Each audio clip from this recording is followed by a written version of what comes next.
Welcome to my Mildura kitchen and to a tertiary world. Tonight I'm moving on to the second north-south street, whose colour is orange, Lygon Street, and onto the first memory of Lygon Street. The colour is red and the number is 257 Lygon. Story number 8. A restaurant window is slightly fogged up. My parents stand outside on the pavement, speaking in urgent, hushed tones. My sister and I stand close to them, feigning ignorance at the clear meaning of the words they urgently exchange. It's August 4, 1956, around 8 in the evening. Earlier this afternoon, the Toscana berthed at Station Pier after 43 days at sea. With many other people, we descended onto the wooden planks of the pier and breathed in a strange new air. This evening, my parents are trying to decide how we're going to eat because now they have no money left. The 150 lire bill they possessed was exchanged on the ship for an Australian pound a few hours before berthing and was immediately spent on the taxi fare from Port Melbourne to Smith Street. On entering the dark rooms behind the hairdressing salon at number 35, we unload the trunk. 4 overcoats, a few jumpers, some underwear, my mother's only skirt. My cousin came to meet us on the dock and now we all sit in the kitchen, hardly anyone speaks. Then he suggests we walk to Lygon Street to try the excellent pasta, he says, smiling. His voice trembles, though, or do I imagine it, as he tells us about the Café Università. As soon as we arrive, my parents huddle together anxiously. My cousin and his friend Lao stand uneasily nearby outside the cafe. We can all smell the coffee fragrance wafting out of the door each time someone leaves or arrives. Suddenly my cousin walks over to my parents, puts a hand on each of their shoulders and says something to them very quietly. There's a hesitant silence for a moment, and then I see my father impatiently brushing something from his eyes. We all go in silently and sit at a table. Lau orders spaghetti alla bolognese for all, like seemingly everyone else in the room is eating.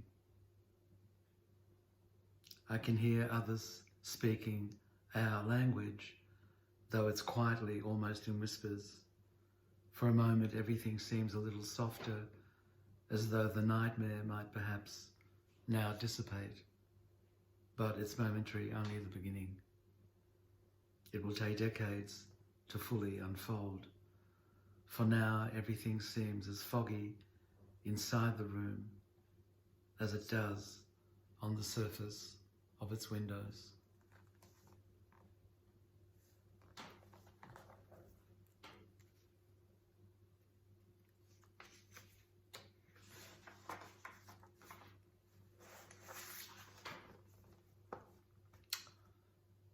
The second memory, orange, 836 Lygon Street.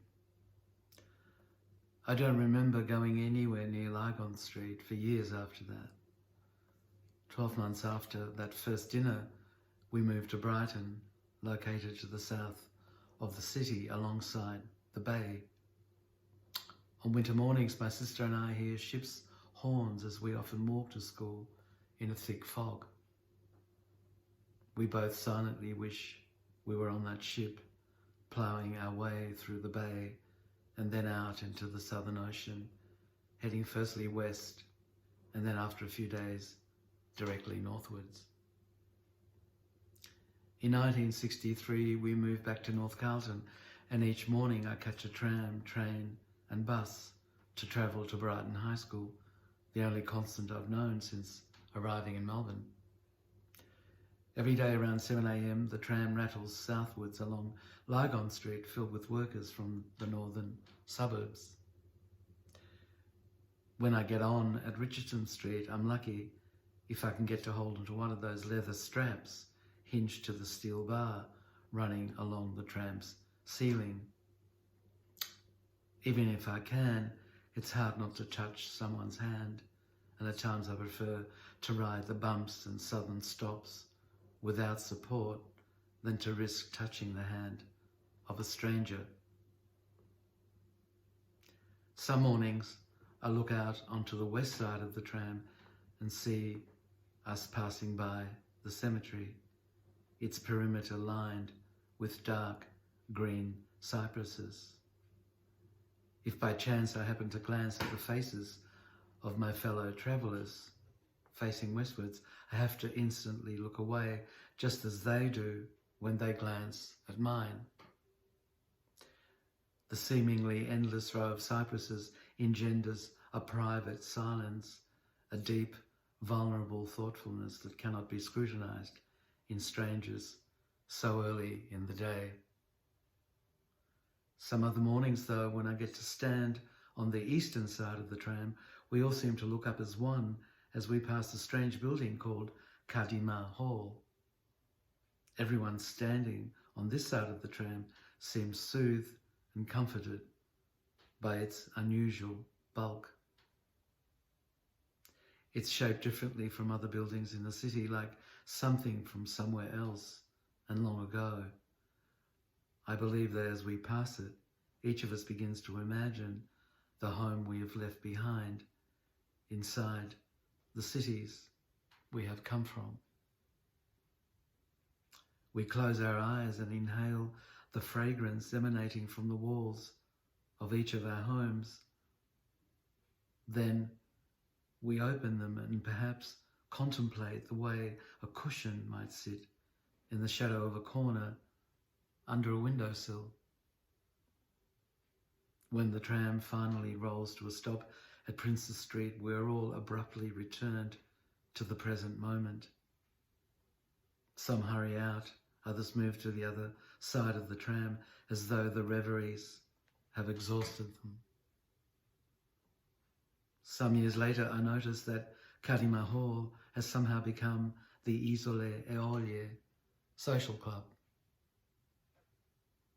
Though I cannot remember sunshine ever having warmed its creamy stuccoed walls, the outline of its body is etched in my memory as though permanently framed by a deep blue summer sky.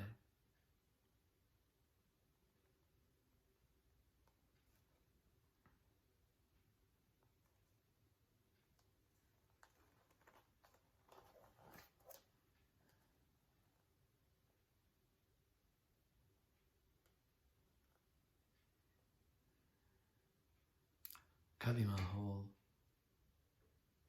and the Isole Eolie social club. What a mystery, that transmutation. Kadima Hall being the centre of Jewish learning and celebration in Carlton, and the Isole Eolie social club being the centre of a Sicilian culture. Yet the transmutation was seamless. Until tomorrow, when I move on to the remaining memories that for me make up Lygon Street. Have a pleasant night.